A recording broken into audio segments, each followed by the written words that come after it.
Halo guys, kembali lagi di Lunchtime Film.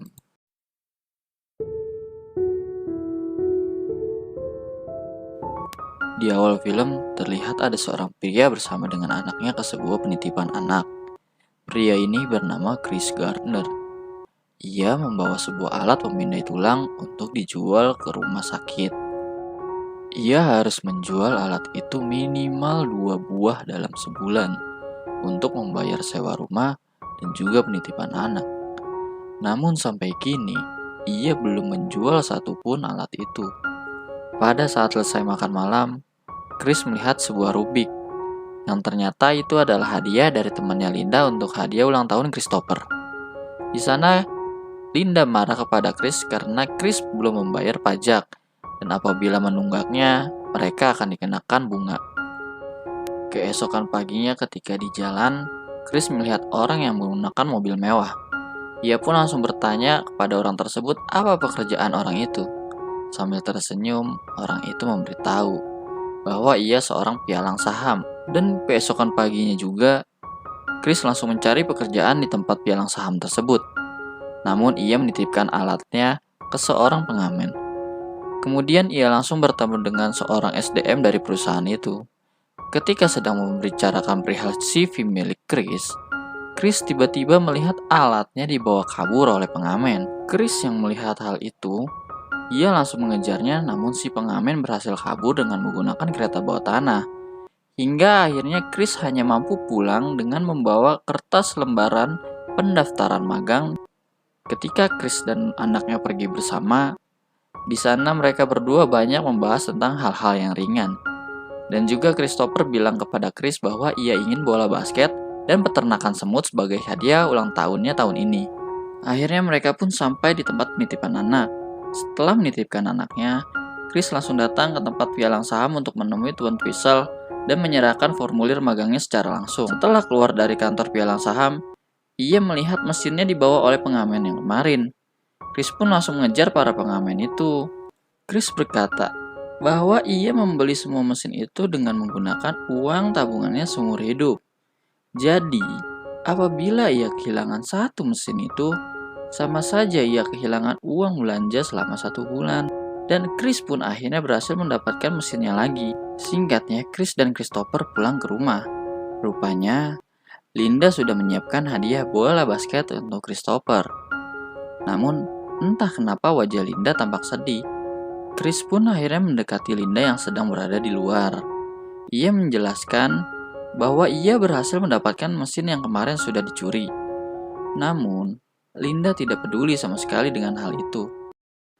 Hingga suatu ketika, Chris kembali menemui Mr. Whistle, namun Mr. Whistle terburu-buru untuk pergi ke suatu tempat. Chris pun dengan alibinya berkata bahwa ia akan ke tempat yang sama. Di dalam taksi, Chris terus bercerita apa yang ia lakukan setiap hari. Namun, Tuan Whistle hanya terpaku dengan Rubik yang ia mainkan. Mr. Whistle berkata bahwa ini mainan sangat mustahil untuk diselesaikan. Namun, Chris berkata bahwa ia dapat menyelesaikannya. Dan Chris pun akhirnya mulai menyelesaikan Rubik itu. Mr. Whistle pun terkesan dengan kemampuan Chris ini. Dan bertepatan juga mereka sampai di tempat tujuan Mr. Whistle. Namun, Mr. Whistle lupa membayar taksi yang ia tumpangi. Hingga akhirnya, karena tidak memiliki uang, Chris dengan terpaksa kabur dari taksi tersebut dan lari ke arah kereta bawah tanah. Namun sayangnya, alatnya tersangkut di luar kereta. Mau tidak mau, Chris harus melepaskan mesinnya itu. Bak jatuh tertimpa tangga, Linda istri Chris pun bilang kepada Chris bahwa ia akan pergi dari Chris. Chris pun langsung berlari untuk menuju rumahnya dan menemui Linda. Namun, semua terlambat. Linda sudah pergi dari rumah dan meninggalkan Chris. Di waktu yang sama, Tuan Whistle menelpon Chris untuk datang ke kantornya besok. Namun tetap saja, Chris sangat merasa kehilangan Linda dan Christopher. Keesokan harinya, Chris pun langsung menjemput Christopher dan membawanya pulang. Dan juga saat ingin sedang makan malam, tiba-tiba pemilik rumah menagih uangnya dan menyuruh Chris untuk pergi besok. karena akan ada tukang cat yang akan datang. Namun Chris membujuk pemilik rumah untuk memberikan waktu 1 minggu lagi dan ia yang akan mengecat rumahnya. Saat sedang mengecat rumahnya, Chris tiba-tiba didatangi oleh polisi dan diminta untuk membayar denda tilang.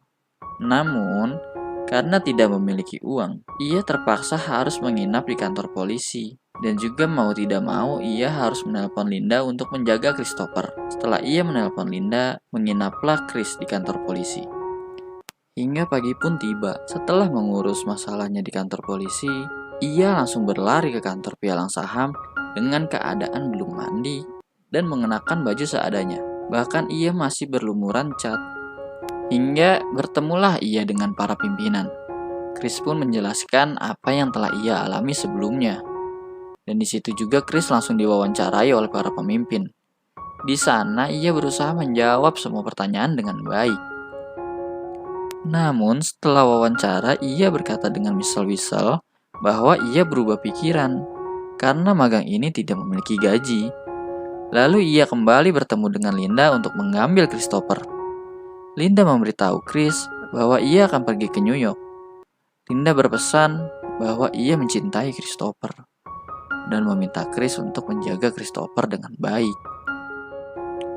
Hingga akhirnya Chris memutuskan untuk ikut program magang. Karena tidak memiliki uang, sekarang Chris dan anaknya tinggal sementara di motel. Dan sekarang juga harus membawa anaknya kemanapun ia pergi. Dan beruntungnya pula, ia mampu menjual beberapa mesin miliknya. Maka dimulailah hari pertama Chris magang. Di sini manajer memberitahu bahwa pada akhirnya hanya akan ada satu anak magang yang dijadikan karyawan tetap di sana.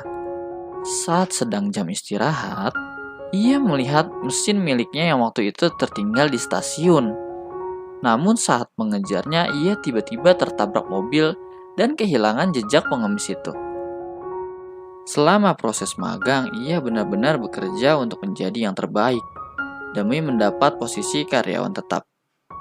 Saat sedang menawarkan produknya ke salah satu CEO dana pensiun yang bernama Mr. Ribbon, lalu Mr. Ribbon meminta Chris untuk menemuinya secara langsung. Namun, dengan susah payah ia sudah menemuinya, tetapi terlambat. Beberapa hari kemudian Chris datang menemui Mr. Ribbon dan meminta maaf atas kejadian kemarin. Mr. Ribbon pun lalu mengajak Chris untuk menonton football bersama. Berkat bersama Mr. Ribbon, Chris mampu mendapat beberapa konsumen yang lain. Namun hal yang tak diduga datang. Sekarang Chris benar-benar sudah tidak memiliki uang lagi. Uang hasil penjualan alat itu sudah diambil oleh orang pajak karena Chris menunggak pajak. Saat sedang menemani Christopher di taman, tiba-tiba Chris melihat mesinnya yang waktu itu hilang. Dan langsung ia mengambilnya. Ia pun dengan gerak cepat langsung berusaha menjual mesin itu ke beberapa rumah sakit. Dan saat akan terjual, rupanya mesin itu rusak. Dan juga sekarang ia sudah diusir dari motel karena tidak membayar uang sewa. Kini, Chris sudah tidak punya tempat tinggal.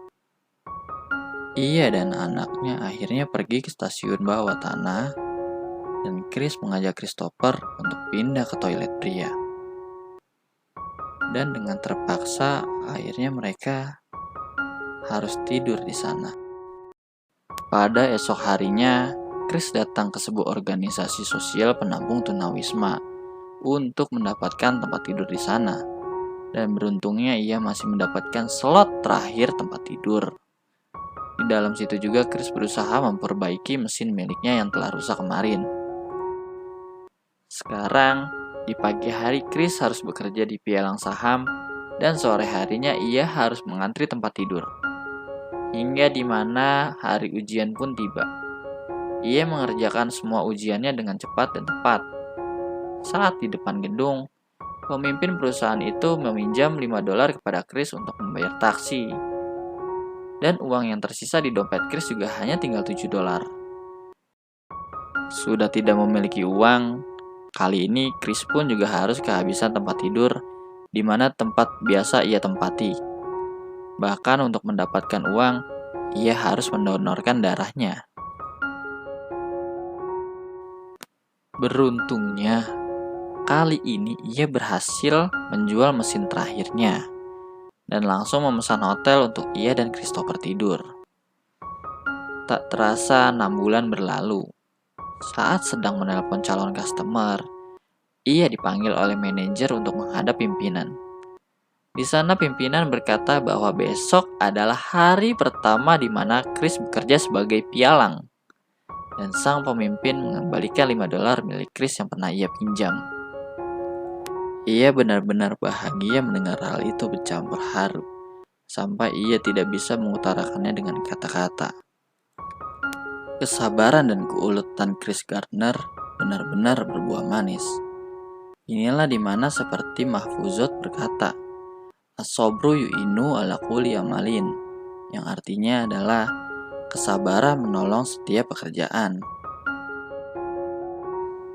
Dan film pun selesai.